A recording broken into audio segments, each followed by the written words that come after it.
लोक जनशक्ति पार्टी रामविलास ने जो नई ऊंचाइयां हासिल की हैं, आप सबके सामने पार्टी ने कई उतार चढ़ाव देखे। आप सब में से कई ऐसे पुराने साथी भी हैं जिन्होंने मेरे नेता के संघर्ष को देखा। सन 2000 में जब उन्होंने लोक जनशक्ति पार्टी रामविलास का गठन किया, 2009-2010 पार्टी के सबसे कठिन समय में से, सबसे कठिन परिस्थितियों में से एक था, जहां 2009 में स्वयं मेरे नेता खुद चुनाव हार गए थे। पर 2014 से जिस तरीके से पार्टी ने निरंतरता में लोकसभा चुनाव को लेकर जीत हासिल करने के सिलसिले को बरकरार रखा। 2014 में 7 सांसद हमारे, 7 प्रत्याशी हमारे चुनाव लड़े, 6 जीते। 2019 में 6 लड़े, 6 के 6 जीते। और 2024 में 5 लड़े, 5 के 5 जीते। मेरे पास बहुत आसान था, पहले चरण में ही मेरे पिता का निधन हो गया था। मैं उसी वक्त समझौता कर लेता और किसी गठबंधन के साथ जितनी सीटें मिल रही थी लड़ लेता। पर ये पार्टी के सिद्धांतों को दिखाता है, विचारों को दिखाता है, जिससे कभी हम लोगों ने समझौता नहीं किया। आज पुनः आप सबके माध्यम से मैं बिहार की जनता को ये विश्वास दिलाना चाहता हूं कि लोक जनशक्ति पार्टी रामविलास समर्पित है पूरी तरीके से सिर्फ और सिर्फ बिहार और बिहारियों के लिए। आज पार्टी को ये जीत हासिल हुई है, बट उसके बावजूद कल पार्टी की हुई बैठक में पुनः ये संकल्प लिया गया कि इसके बाद पार्टी अब दुगनी नहीं, संभवतः चौगुनी ताकत से मेहनत करेगी। जनवरी में दही चूड़ा के तुरंत बाद, जैसे ही खरमास समाप्त होगा, उसके तुरंत बाद से लोक जनशक्ति पार्टी रामविलास पुनः बिहार भर की यात्रा में हम लोग निकलने का काम करेंगे। साथियों, सबसे पहले इस प्रेस वार्ता में आने के लिए आप सबका धन्यवाद। आज की प्रेस वार्ता में 3 महत्वपूर्ण जानकारी जो मैं आप सबके साथ साझा करना चाहता हूं, और उन जानकारियों को साझा करूं उससे पहले जरूरी है एक छोटा जिक्र लोक जनशक्ति पार्टी रामविलास ने जो नई ऊंचाइयां हासिल की हैं। आप सबके सामने पार्टी ने कई उतार चढ़ाव देखे। आप सब में से कई ऐसे पुराने साथी भी हैं जिन्होंने मेरे नेता के संघर्ष को देखा। सन 2000 में जब उन्होंने लोक जनशक्ति पार्टी रामविलास का गठन किया और किस तरीके से अलग अलग पड़ाव पर कई बार पार्टी ने ऊंचाइयां हासिल की, तो कई बार पार्टी को संघर्ष के दौर से गुजरना पड़ा। 2000 में पार्टी के गठन के तुरंत बाद हुए लोकसभा चुनाव में जहां हमारे 4 सांसद जीतकर आए, तो वहीं 2005 के दोनों चुनाव में जहां एक बार प्रदर्शन बेहतरीन रहा, 29 विधायक जीतकर आए, तो उसी साल हुए नवंबर के चुनाव में पार्टी उस प्रदर्शन को दोहरा नहीं पाई। 2009-2010 पार्टी के सबसे कठिन समय में से, सबसे कठिन परिस्थितियों में से एक था, जहां 2009 में स्वयं मेरे नेता खुद चुनाव हार गए थे। पार्टी का कोई सांसद उस वक्त जीत नहीं पाया था। तो वहीं दूसरी तरफ 2010 में भी विधानसभा के चुनाव में पार्टी का प्रदर्शन अपेक्षा के अनुरूप नहीं रहा। पर 2014 से जिस तरीके से पार्टी ने निरंतरता में लोकसभा चुनाव को लेकर जीत हासिल करने के सिलसिले को बरकरार रखा। 2014 में 7 सांसद हमारे, 7 प्रत्याशी हमारे चुनाव लड़े, 6 जीते। 2019 में 6 लड़े, 6 के 6 जीते। और 2024 में 5 लड़े, 5 के 5 जीते। तो वो एक निरंतरता बरकरार रही लोकसभा के चुनाव में। पर विधानसभा में पुनः 15 में हम लोगों का प्रदर्शन दोबारा अपेक्षा के अनुकूल नहीं रहा। विपरीत परिस्थितियों में उस वक्त राजू तिवारी जी, इन्होंने चुनाव जीतने का काम किया। राजकुमार शाह जी, वो हमारे विधायक बने, मात्र 2 सीटें हम लोग जीत पाए। और 20 आते आते तो पार्टी ने एक अलग ही फैसला लेने का काम किया। और मैं ये मानता हूँ कई बार उस फैसले को लेकर चर्चाएं हुई, बहस हुई, वो फैसला सही था, वो फैसला गलत था। पर उस वक्त भी मैंने कहा था कि मेरे इस फैसले का, मेरे इस निर्णय का इतिहास अपने हिसाब से आकलन करेगा कि क्या वो फैसला सही था मेरा अकेले चुनाव लड़ने का या गलत था। पर आज मैं मानता हूं कि जब पार्टी ने एक नई ऊंचाई हासिल की है ठीक 5 साल के बाद, तो इसकी जड़ में 2020 के उस फैसले की झलक जरूर दिखाई देती है। 2020 में लोक जनशक्ति पार्टी रामविलास ने विपरीत परिस्थितियों में, जब यकीनन गठबंधन में हम लोग को कॉर्नर किया जा रहा था, गठबंधन में हम लोग को जगह नहीं मिली थी, तो वहीं एक ऐसा दौर था जब मेरे नेता, मेरे पिता आदरणीय रामविलास पासवान जी का स्वास्थ्य ठीक नहीं था और लगभग अगस्त के महीने से वो अस्पताल में थे और उससे पहले से उनकी तबीयत खराब थी। तो उससे पहले लगभग 6-7 महीने तो हम पटना आए भी नहीं थे, दिल्ली में उनका इलाज चल रहा था। और उसके बाद जिस तरीके से चुनाव के दौरान पहले चरण का जब नामांकन चल रहा था, ठीक उस दौरान उनका निधन हुआ और उसके बावजूद भी पार्टी अपने फैसले पे कायम रही और अकेले हम लोगों ने चुनाव लड़ने का काम किया। परिणामों के बाद मेरा कई बार मजाक उड़ाया गया, कई बार मुझ पे आरोप लगाए गए कि मैंने क्यों ये फैसला लिया, पर उसके बाद भी मुझे कम से कम इस बात का गर्व, इस बात का संतोष था कि एक अपने सिद्धांतों पे अडिग रहते हुए, बिना कोई समझौता किए हुए, अगर मैंने ये फैसला लिया था कि मैं अकेले चुनाव लड़ूंगा तो अंतिम दम तक मैं उस फैसले के साथ रहा, भले परिस्थितियां कितनी विपरीत क्यों ना हुई। मेरे पास बहुत आसान था, पहले चरण में ही मेरे पिता का निधन हो गया था, मैं उसी वक्त समझौता कर लेता और किसी गठबंधन के साथ जितनी सीटें मिल रही थी लड़ लेता। पर ये पार्टी के सिद्धांतों को दिखाता है, विचारों को दिखाता है, जिससे कभी हम लोगों ने समझौता नहीं किया। विपरीत परिस्थितियों में भी चुनाव लड़ते हुए 137 सीटों पे हम लोगों ने चुनाव लड़ने का काम किया और पार्टी ने लगभग 6% का मत हासिल किया। मैं बिना किसी के ऊपर कोई आरोप लगाए हुए या उंगली उठाए हुए, कई और राजनीतिक दल हैं जो कि सालों से मेहनत कर रहे थे और पूरे प्रदेश में उन्होंने चुनाव लड़ने का काम किया, पर 3% के आसपास भी नहीं पहुंच पाए। वहीं एक ऐसी पार्टी, क्योंकि ये कंपैरिजन जरूरी है, क्योंकि बिना किसी तैयारी के, जब मेरे पिता हॉस्पिटल में थे, कोविड का समय चल रहा था, उसके बावजूद बिहार की जनता ने आप पे इतना विश्वास किया और आपको 6% का मत तब दिया जबकि आप 100+ सीटों पर अभी चुनाव लड़े ही नहीं थे।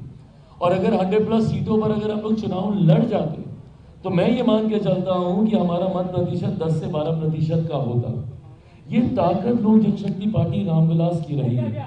उसके बावजूद भले हम लोग एक विधायक हम लोग जीते, पर जिस तरीके से पार्टी ने बिहार के हर एक जिले में संगठन को खड़ा करने का काम किया, उसी का परिणाम है कि आज 2025 में जिस तरीके से इतनी प्रचंड जीत एनडीए को मिली है। और आप एनडीए के विधायकों से चर्चा कीजिएगा, बात कीजिएगा, भले वो भारतीय जनता पार्टी के हों, जनता दल यूनाइटेड के हों, मांझी जी की, उपेंद्र जी की पार्टी के हों, हर किसी का ये कहना कि भैया भर भर के झोली में हम लोग के वोट आया है। उसका कारण ये रहा कि इन 5 सालों में पार्टी ने निरंतरता में अपने उस मत प्रतिशत को और बढ़ाने का काम किया जो 2020 में हम लोगों ने हासिल किया था। और इस बार महज 29 सीटों पे चुनाव लड़ते हुए भी हम लोग 5% के आंकड़े तक हम लोग पहुंचे। तो ये दर्शाता है एक निरंतर ग्रोथ जो लोक जनशक्ति पार्टी रामविलास की रही है। और इस निरंतरता को बरकरार रखने के लक्ष्य के साथ कई बार होता क्या है, और इस बात को मैंने हमेशा कहा है कि जब आप थोड़ी सी भी जीत आप हासिल कर लें और वो घमंड, वो अहंकार आपके सर पर चढ़कर बोलने लग जाए, तो वहीं से आपके पतन की शुरुआत होने लगती है। जिस दिन मैं 2024 में ये समझ लेता कि भैया पार्टी ने एक बड़ी जीत हासिल कर ली है, 5 के 5 मेरे सांसद जीत गए, मुझे मेहनत करने की जरूरत नहीं है, तो उस दिन से मेरे पतन की शुरुआत फिर से हो जाती। उस दिन ना सिर्फ अपने सांसदों से बल्कि पार्टी के हर एक नेता कार्यकर्ता से मैंने यही कहा था कि अब हमें दुगनी ताकत से अगले 1 साल विधानसभा के चुनाव के लिए हम लोग को मेहनत करनी है। वो नव संकल्प यात्रा हो या विभिन्न माध्यमों से हम लोगों ने जितने कार्यक्रम बिहार के अलग अलग जिलों में आयोजित किए, इसी लक्ष्य, इसी उद्देश्य के साथ कि निरंतरता में जनता के साथ जुड़े रहना जरूरी है, उनकी आवाज बनना जरूरी है। आज पुनः आप सबके माध्यम से मैं बिहार की जनता को ये विश्वास दिलाना चाहता हूं कि लोक जनशक्ति पार्टी रामविलास समर्पित है पूरी तरीके से सिर्फ और सिर्फ बिहार और बिहारियों के लिए। आज पार्टी को ये जीत हासिल हुई है, बट उसके बावजूद कल पार्टी की हुई बैठक में पुनः ये संकल्प लिया गया कि इसके बाद पार्टी अब दुगनी नहीं, संभवतः चौगुनी ताकत से मेहनत करेगी, जनता के बीच जाकर उनके जुड़े हुए मुद्दों को, उनकी समस्या का समाधान करने का काम करेगी और विधानसभा में और बिहार की कैबिनेट में उनकी आवाज बनने का काम करेगी। अपनी सोच, अपने विचार लोक जनशक्ति पार्टी रामविलास बिहार फर्स्ट बिहारी फर्स्ट के संकल्प के साथ चल रही है। ये बिहार और बिहारियों को एक विकसित राज्य देने का संकल्प है। बिहार को फर्स्ट, बिहारियों को फर्स्ट बनाने की ये सोच है। विधानसभा हो या मंत्रिमंडल में हो, निरंतरता में लोक जनशक्ति पार्टी रामविलास के तमाम हमारे नवनिर्वाचित विधायक इस विषय को उठाने का काम करेंगे। मंत्रिमंडल में हमारे मंत्रीगण के साथी इन विषयों को उठाने का काम करेंगे और जनता के साथ लगातार ये संवाद बना रहे। इस बात के लिए मेरी पार्टी का हर एक कार्यकर्ता, हर एक नेता संकल्पित है और इसी सोच को आगे रखने के लिए हम लोगों ने ये फैसला लिया है। और जो 3 जानकारी आप सबके साथ मैं साझा करना चाहता हूँ, उसमें पहली जानकारी है कि एक खूबसूरत संजोग है कि परिणाम एक ऐसे समय आए हैं जब लोक जनशक्ति पार्टी रामविलास का स्थापना दिवस की दहलीज पर हम लोग मौजूद हैं। 28 नवंबर को मेरे नेता आदरणीय रामविलास पासवान जी ने सन 2000 में लोक जनशक्ति पार्टी रामविलास की स्थापना करने का काम किया था और आगामी 28 तारीख को एक मिली नई जीत के साथ भव्य तरीके से पटना में इस कार्यक्रम का आयोजन किया जाएगा। 28 नवंबर को पटना में कहां पर कितने बजे ये कार्यक्रम होगा, ये आने वाले दिनों में पार्टी के प्रदेश नेतृत्व द्वारा ये जानकारी साझा की जाएगी। अशरफ अंसारी जी, राजू तिवारी जी के द्वारा ये तमाम जानकारी आप सबके साथ साझा की जाएगी। आगामी 28 तारीख को भव्य तरीके से पार्टी का स्थापना दिवस, जहां पर एक बार फिर से मेरे नेता, मेरे पिता आदरणीय रामविलास पासवान जी के विचारों को आगे लेकर चलने के संकल्प को दोहराते हुए मेरी पार्टी का हर एक विधायक आगामी दिनों में हम लोग की क्या रणनीति रूपरेखा होगी उस पर हम लोग चर्चा करने का हम लोग काम करेंगे। जैसा मैंने कहा कि जनता के साथ निरंतरता में जुड़े रहना जरूरी है। कोई भी मेरा पार्टी का नेता, कार्यकर्ता बंद कमरे में एसी चलाकर बैठे और चर्चाएं करे, ये मुझे स्वीकार नहीं है। And I would want to lead by giving examples. मैं खुद उदाहरण स्थापित करने पे मैंने विश्वास किया है और मैंने पार्टी के नेता, कार्यकर्ताओं को हमेशा बस इतनी आग्रह की है कि जितनी मेहनत मैं कर रहा हूँ बस उतनी करिए, ना मुझसे 1 मिनट ज़्यादा करने की ज़रूरत है, बट मुझसे 1 मिनट कम कीजिएगा तो मुझे ज़रूर एतराज़ होगा। ऐसे में आगामी नववर्ष की शुरुआत में ही, जनवरी से ही, क्योंकि दिसंबर में फिर पार्लियामेंट चलेगा और उसके बाद बड़े दिनों की छुट्टियां होती हैं, तो हर कोई स्वाभाविक है अपने घर परिवार के साथ वो समय बिताता है। बट जनवरी में दही चूड़ा के तुरंत बाद, जैसे ही खरमास समाप्त होगा, उसके तुरंत बाद से लोक जनशक्ति पार्टी रामविलास पुनः बिहार भर की यात्रा में हम लोग निकलने का काम करेंगे।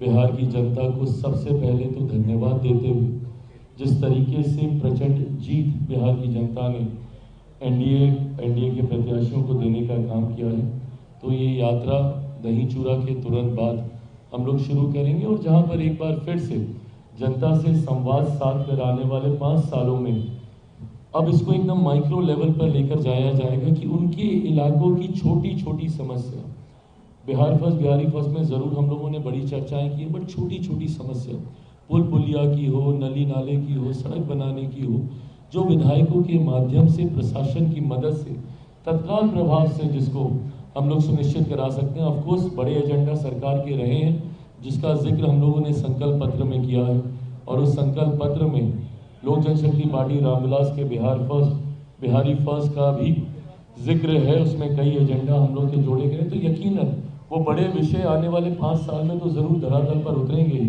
1 करोड़ रोजगार देने की हम लोगों ने बात की है, बिहार के हर एक जिले में उद्योग खोलने की हम लोगों ने बात की है, तो उन पर तो ज़रूर काम करेंगे।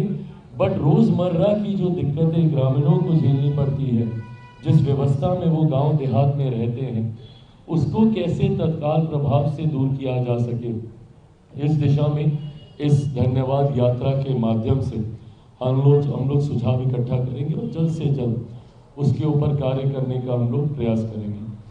अंतिम घोषणा में एक महत्वपूर्ण जानकारी, जिसपे पार्टी के प्रमुख सदस्य कुछ समय से हम लोग कार्य कर रहे थे और लगभग उसको एक अंतिम स्वरूप दिया जा चुका है। ऐसे में आज मैं फ्लैग ऑफ करना चाहूँगा इस विषय को, क्योंकि मेरे लिए वो काफ़ी ज़्यादा महत्वपूर्ण था। मेरे नेता, मेरे पिता आदरणीय रामविलास पासवान जी ने लोक जनशक्ति पार्टी रामविलास के गठन से पहले उन्होंने दलित सेना का गठन किया था और दलित सेना को हमेशा लोक जनशक्ति पार्टी रामविलास की रीढ़ माना जाता था, ब्रेन बिहाइंड द पार्टी माना जाता था। हमेशा दलित सेना ने लोक जनशक्ति पार्टी रामविलास के की रूपरेखा तैयार करने में, रणनीति तैयार करने में एक अहम भूमिका निभाने का काम किया। 83 में दलित सेना का निर्माण किया गया था। आज भी मेरे पास वो तस्वीरें हैं जब मैं साल भर का हूँ और अपने पिता की गोद में हूँ जब उन्होंने इसकी स्थापना की थी। दुख मुझे इस बात का जरूर था कि पार्टी के साथ साथ दलित सेना भी उन महत्वाकांक्षी लोगों के द्वारा छीन ली गई थी जिन्होंने सिर्फ मेरे नेता के विचारों के ऊपर अपनी महत्वाकांक्षाओं को खड़ा करने की सोच के साथ पार्टी और दलित सेना को हड़पने का काम किया था। आज मुझे खुशी है कि जहां लोक जनशक्ति पार्टी रामविलास ने एक स्वतंत्र पहचान और पुनः मेरे नेता जिन ऊंचाइयों तक पार्टी को देखना चाहते थे उसकी सीढ़ी चढ़ने की शुरुआत कर दी है, तो ऐसे में दलित सेना हम लोगों से दूर रहे ये अब स्वीकार्य नहीं है। ऐसे में लोक जनशक्ति पार्टी रामविलास के हमारे बिहार प्रदेश के प्रभारी जमुई से हमारे सांसद अरुण भारती जी और इनके साथ तैयार की गई टीम के ऊपर ये जिम्मेदारी दी गई है कि पुनः दलित सेना का गठन किया जाएगा, पुरानी विचारधारा पर नए स्वरूप के साथ मेरे नेता के सिद्धांतों को आगे लेकर जाने की सोच के साथ एक नई टीम जिसमें यकीनन मेरे नेता के हर वो पुराने साथी सहयोगी उसमें एक मजबूत भूमिका निभाएंगे जो संभवतः स्थापना काल से दलित सेना के साथ रहे हैं। लोक जनशक्ति पार्टी रामविलास के साथ अब दलित सेना रामविलास भी उतनी ही मजबूती से नॉन पॉलिटिकल ऑर्गेनाइजेशन होने की वजह से अनुसूचित जाति जनजाति से जुड़े हुए तमाम विषयों को मजबूती से हर मंच पर उठाने का काम करेगी। आज भी अफसोस होता है, मैं एक ऐसे समाज की कल्पना करता हूं जहां जात पात धर्म मजहब से उठकर लोग एकजुट होकर समावेश की सोच के साथ आगे बढ़ने का काम करें। पर ऐसे में आज भी इस बात को देखकर अफसोस होता है जब जाति के आधार पर आपके साथ भेदभाव किया जाता है। आज भी 21वीं सदी में ऐसे उदाहरण देखने को मिलते हैं जहां एक दलित होने की वजह से आपको घोड़ी पे चढ़ने से रोका जाता है, एक दलित पुलिस अधिकारी को बारात निकालने के लिए सिक्योरिटी की व्यवस्था करनी पड़ती है, एक दलित बड़े पद पर बैठे हुए नेता को मंदिर में जाने के बाद मंदिर को गंगा जल से धुलवाया जाता है। आज भी ऐसे उदाहरण देखने को मिलते हैं। दलित सेना ने हमेशा से इस बात को लेकर संघर्ष करने का काम किया है ताकि जाति के आधार पर किसी के साथ किसी तरीके का भेदभाव नहीं हो और एक इक्वालिटी की भावना के साथ, समावेश की सोच के साथ सब आगे बढ़ने का काम करें। जहां भक्ति है हर शब्द में, कथाओं में छुपे हैं दिव्य रहस्य और ज्योतिष देता है जीवन को दिशा। धर्म से जुड़ी हर बातों को जानने के लिए हमारे चैनल स्तुति को सब्सक्राइब करें। चैनल पर जाने के लिए इस लिंक पर क्लिक करें।